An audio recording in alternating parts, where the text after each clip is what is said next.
உயர்ந்திருக்கும் ஒன்றுக்கும் தன்னை முழுவதும் தகுதிப்பட்டு தன்னை முழுமையாக அர்ப்பணம் செய்த தன்னுடைய ஆற்றலை விட நமக்கு ஆற்றலை விட மிக மிகவும் மிகவும் மேலான உயர்ந்தவராக இருந்து நம்மை முழுவதும் அர்ப்பணம் செய்து மிக மிக முக்கியத்துவம் வாய்ந்ததாக பிரியமானவர்களே, ஒருவர் எப்படி கொடுப்பார் என்று விரும்பினால் ஒருவர் தாழே விழுந்து ஆண்டவரை வணங்குகிற நபராக காணப்படுகிறார்.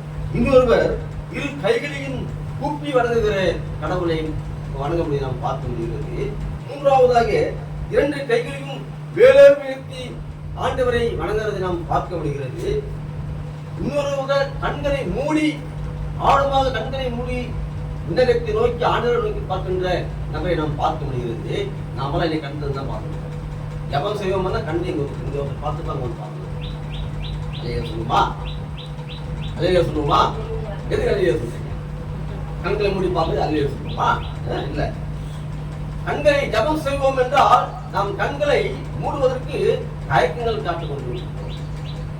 கீழே முடுங்கள். இன்றைக்கு நமக்கு இருக்கிற விஞ்ஞான வளர்ச்சியிலே இன்னைக்கு சாப்பிடுகிற இன்னைக்கு இந்த சாப்பாடுகளிலே நம்ம முட்டி வெளியெல்லாம் வந்துடுச்சு. யார் முழுகால் படி இருக்கு? நமக்கு சக்தி இல்லை. முழுகால் படியோன்னு சொல்லி யார் முழுகால் படியுது போட்டால் 4 காலில் போட்டுக்கிறோம், இல்லை நின்றுக்கிறோம், இல்லைன்னா எப்படியாவது கையை தூக்கிறோம், மேலே தூக்கிறோம் கையை. ஆராதிப்புற கையை ஆட்டுகிறோம், கையை ஆட்டிருக்கிறோம், அவ்வளோதான். முழு மனதோடு இன்னைக்கு பிடிக்கிற நபர்களாக நாம் காணப்படவில்லை. பெரிய மகன்களே, எல்லாம் நாம் கடவுளிடத்திலே பார்வையிலே எல்லாம் விரும்பத்தகாத செயலாக நம்மை கண்டித்து உணர்த்துகிற ஆண்டவராய் காணப்படுகிறார். அப்போஸ்தலனாகிய பவுல் ரோமருக்கு எழுதின நிருபத்திலே 12ஆம் அதிகாரம் 1ஆம் வசனத்திலே சொல்லப்பட்ட பிரகாரமாக கடவுளுக்கு உகந்த தூய உயிருள்ள பலியாக உங்களை படையுங்கள். உண்மையுமாய் உத்தமமாய் அவருடைய திருவுளத்தை நிறைவேற்றுவதற்காக நம்மையே மாற்றிக் கொள்வதற்கான உண்மையான அந்த பலியாக நம்மை சிலுவைக்கு முன்பாக ஆர்ப்பணிக்க நம்மை அழைக்கிறார். பிரியமானவர்களே, நாம் 3 சிந்தனைகளோடு நாம் நிறைவு செய்ய கடமைப்பட்டிருக்கிறேன். முதலாவதாக, பாவத்தை அறிக்கையிட்டு வழிபடுவது மிக மிக அவசியம். வாசிக்கப்பட்ட அந்த எஸ்யாவுடைய இறைவாக்கினுடைய அந்த பகுதியிலே எஸ்யா இறைவாக்கினர் ராஜாக்களை அரசாண்ட இஸ்ரவேலை அரசாண்ட அந்த ராஜாக்கள் யாராரு அப்படின்னு பார்த்தோம்னா, உசியா யாருங்க சொல்லுங்க பார்க்கலாம். படிங்க, வசந்த படிங்க. முதலாவது வசந்த படிங்க பாருங்க. 6:1. உசியா ராஜா மரணமடைந்த வருஷத்தில் சாரி 1ஆம் அதிகாரம் 1. எஸ்யா 1ஆம் அதிகாரம் 1. ஆமோத்தின் குமாரனாக ஏசாயா யூதாவின் ராஜாக்களாகிய உசியா, யோதாம், ஆகாஸ், எசேக்கியா என்பவர்களின் நாட்களில் யூதாவையும் எருசலேமையும் குறித்து கண்ட தரிசனம். அதுதான் அந்த 4 ராஜாக்களும் அந்த வாழ்ந்த காலத்தில் அந்த இஸ்ரவேலை அரசாண்ட அந்த ராஜாக்களுக்கு அவர்கள் இறைவாக்கு கொடுத்தவராக அங்கே சித்தரிக்கப்படுகிறார், காணப்படுகிறார். யூதா என்பது வலிமிக்க ஒரு நாடாக காணப்பட்டது என்று சொல்லப்படுகிறது.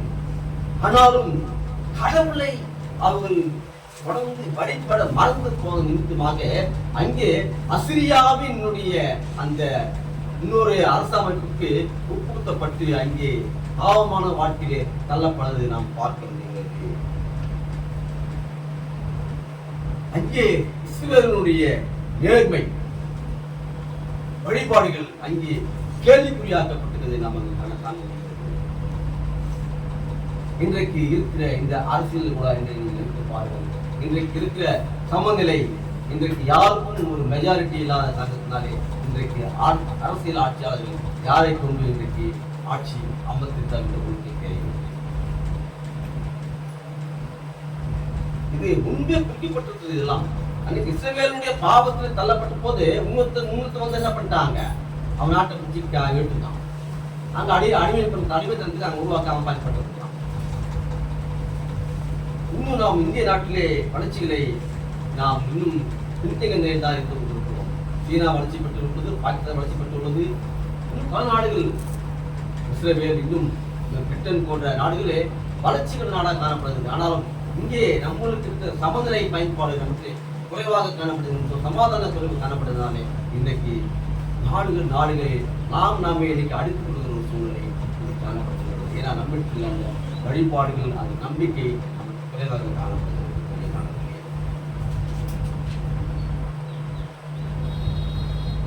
கடவுள் மீது நம்பிக்கை இருந்த சூழல் அவர் அறியாமல் செய்த பாவங்கள் நிமித்தமாக இதை அவர்கள் உணர வேண்டும் என்று எஸ்பியா தீர்க்கதரிசியை கண்ட ஒரு தரிசனம் காண்பிக்கப்படுகிறது.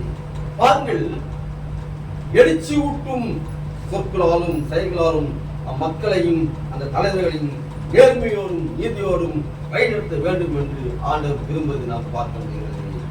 என்றால் அவர்கள் கடவுளுக்கு செவி கொடுக்கவில்லை என்றால் அங்கே இருளும் அழிவுமே என்றும் காத்து கொண்டிருக்கிறது. இன்னைக்கு நாம கூட நம்ம வாழ்க்கையிலே உண்மையான வழிபாட்டை நாம் மேற்கொள்ளவிட்டால் நம்முடைய வாழ்க்கையில் கூட இன்றைக்கு இருளும் அழிவுமே காத்து கொண்டிருப்பதை நாம் நினைவு கொள்ள வேண்டும். இன்றைக்கு நாம் இருளான வாழ்க்கை பகுதியில் வாழ்ந்து கொண்டிருக்கிறோம். நாம் வெளிச்சத்தை கண்டு கொண்டிருக்கிறோம். ஆனால் வெளிச்சம் இந்த வெளிச்சம் அல்ல. நாம் இன்னும் பல வெளிச்சத்தை ஆண்டோட வெளிச்சத்தை விருதியை மத்திய வைத்தால்தான் நம் இருதயத்தை நம் இறுதிய சிந்தனைகளை வெளியே எடுத்து போட்டால்தான் உண்மையுள்ள வழிபாட்டை நாம் நினைவு. ஏனென்றால் நம்முடைய வாழ்க்கையிலே இருளும் அழிவுமே எப்பொழுதுமே சூழ்ந்துள்ளதிலே நாம் காணப்பட்டோம். நாம் சிந்திக்கும் அழைக்கப்பட்டோம். எஸ்யா 6ஆம் அதிகாரம் 5ஆம் சொல்லப்பட்ட பிரகாரமாக, ஐயோ நான் அழிந்து போனேன், ஏனெனில் தூய்மையற்ற உதடுகளை கொண்ட மனிதன் தான் நாங்கள். பாருங்க, எஸ்யா 6ஆம் அதிகாரம் 5ஆம் வசனம். அப்பொழுது நான், ஐயோ அகமானேன், நான் அசுத்த உதடு உள்ள மனுஷன், அசுத்த உதடு உள்ள ஜனங்களின் நடுவில் வாசமாய் இருக்கிறவன், சேனைகளின் கர்த்தராகிய ராஜாவை என் கண்கள் கண்டதே என்றான். யார் சொல்றது இந்த வசனத்தை? எஸ்யா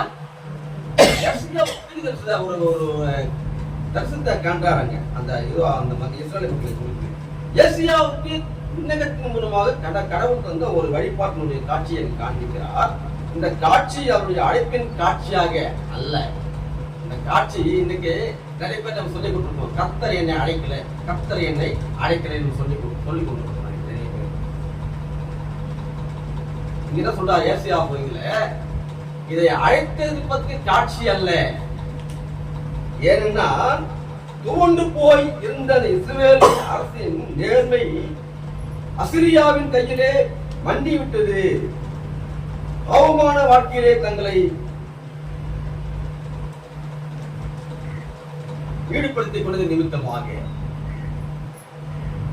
பாவமான வாழ்க்கையிலே தூய்மையற்ற உதடுகளை, தூய்மையான கபரற்ற அந்த விஷயமான செயல்களை செய்யறதன் மூலமாக அங்கே பாவம் அங்கே தவழ்ந்து போனது.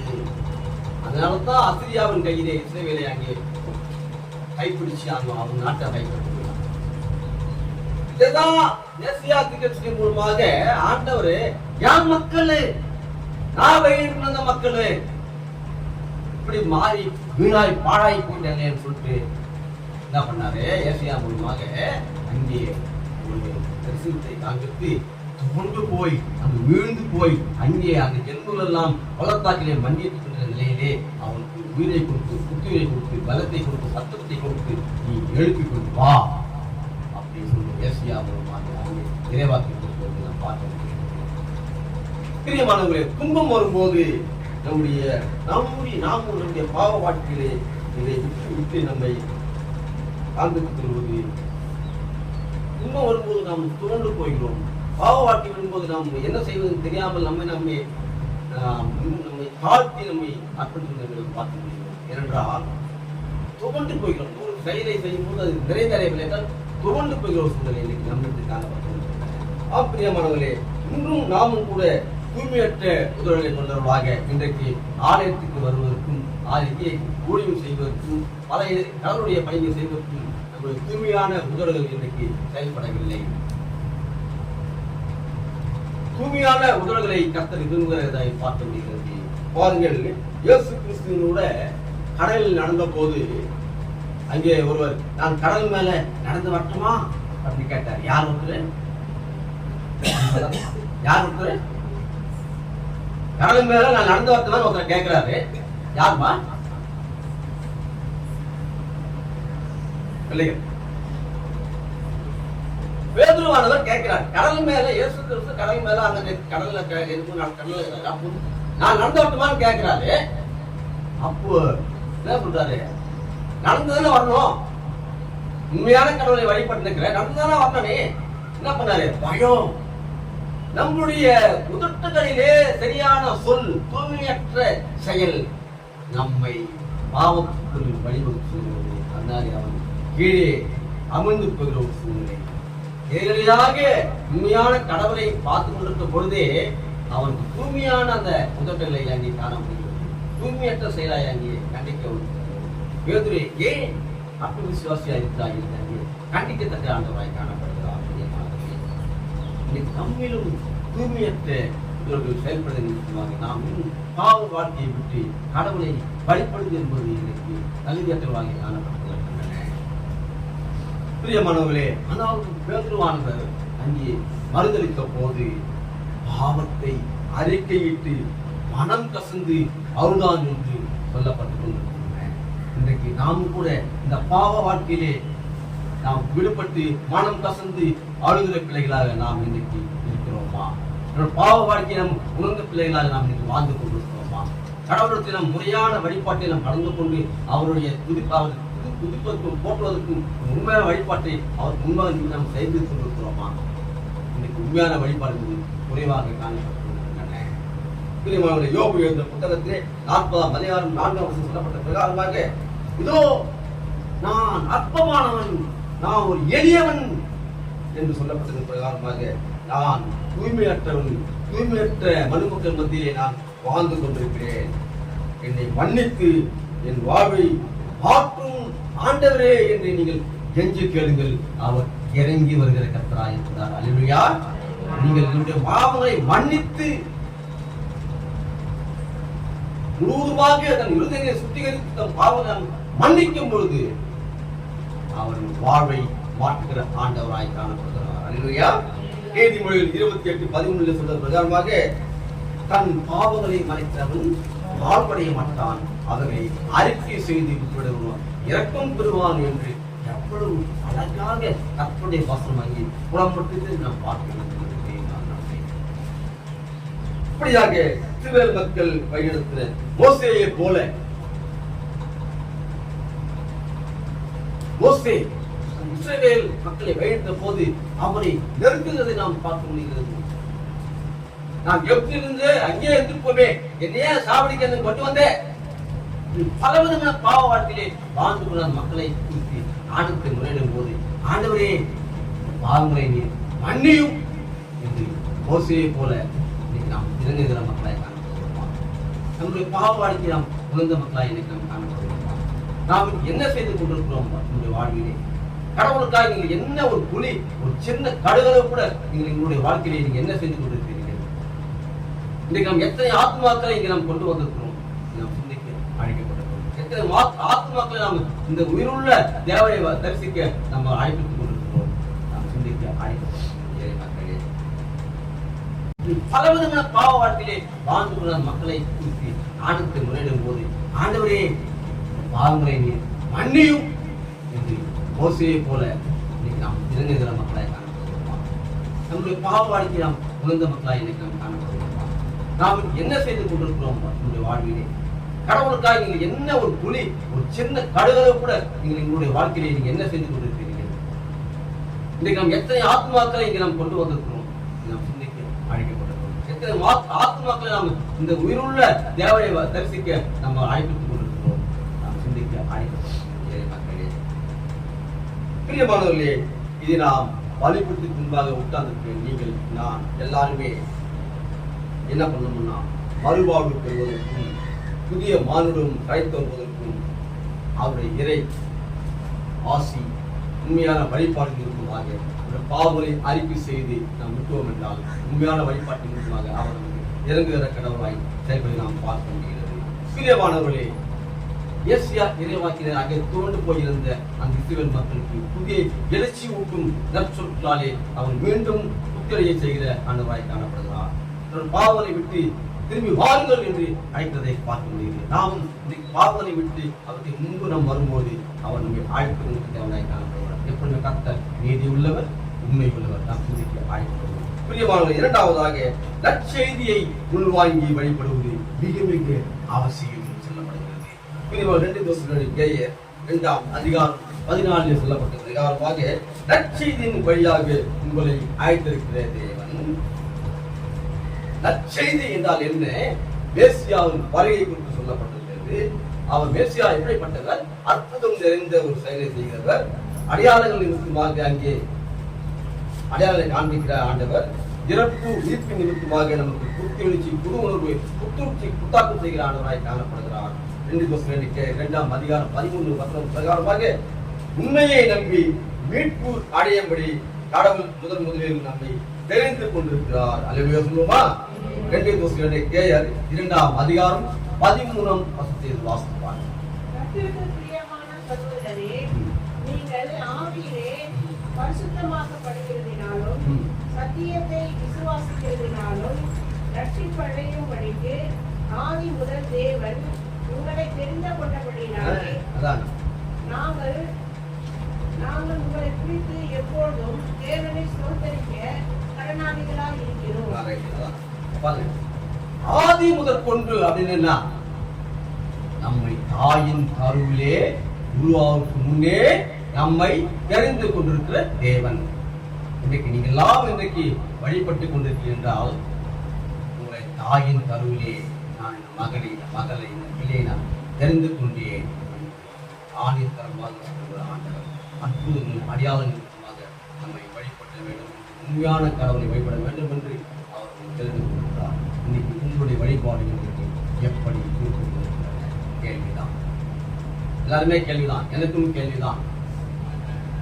நான் பிரசங்கம் சொல்லி தெரிந்து கொண்டிருக்கிறேன். என்னுடைய நிலையிலே, என்னுடைய உண்மையிலே, என்னுடைய வழிபாட்டிலே நான் எவ்வாறு இருக்கிறேன் என்று நான் சிந்தித்து பார்க்க ஆரம்பிக்கிறேன்.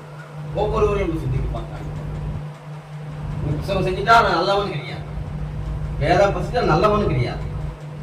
எல்லாவற்றையும் முழுவதுமாக பாவங்களை மறைத்து அவர் முன்பாக தாழ விழுந்து பணிந்து விழுந்து அவரை நோக்கி நாம் மன்றாடுவோம் என்றால் நாம் உண்மையான பிள்ளையாக அவருடைய மனதிலே நாம் இடம் பிடிக்க வேண்டும். யாருடைய மனதில? ஆண்டவருடைய மனதிலே. நீ யார் மனத்துல? மிஷனரி ஊழியக்கார மனத்துல, ஜெனிப்பர் மனதிலே, சிஸ்டர் மனதிலே நீங்க இடம் பிடிக்க தேவையில்லை. ஐயோ நாளைக்கு ஜெனிப்பர் ஆலயத்துக்கு வரலன்னா ஜெனிப்பர் என்ன கேட்கும்? ஆலயத்துக்கு யார் வரதான் கேட்பான். ஆனா ஒருவர் உங்களை தராசு வைக்கும் போது கேட்பாரு, ஐயோ நான் ஆண்டவரே நான் உங்களை கூப்பிட்டுனேன், என்ன நீ கீழே தள்ளுறியே. நீங்கள் உண்மையான வழிபாட்டில் கொண்டிருந்தால் நீங்கள் லூக்கா எழுதின புத்தகம் 2ஆம் அதிகாரம் 11 சொல்லப்பட்ட பிரகாரமாக மேசியா என்னும் மீட்பர் பிறந்திருக்கிறார். காரணம் நம்மை அறியாமையில் இருந்து மீட்க, நாம் எல்லாம் பாவங்களிலிருந்து மீட்பு பெற அவர் பிறந்திருக்க தேவனாய் காணப்படுகிறார். மத்தேயு எழுதின புத்தகம் 3:17 சொல்லப்பட்ட பிரகாரமாக என் அன்பார்ந்த மைந்தர் இவரே என்று அங்கே வானத்திலே ஒரு குரல் கேட்கப்படி நாம் பார்த்து பாருங்க. வானத்தில் ஒரு குரல் கேட்கப்படி நாம் பார்த்து வருகிறது. மத்தேயு எழுதின புத்தகம் 3:17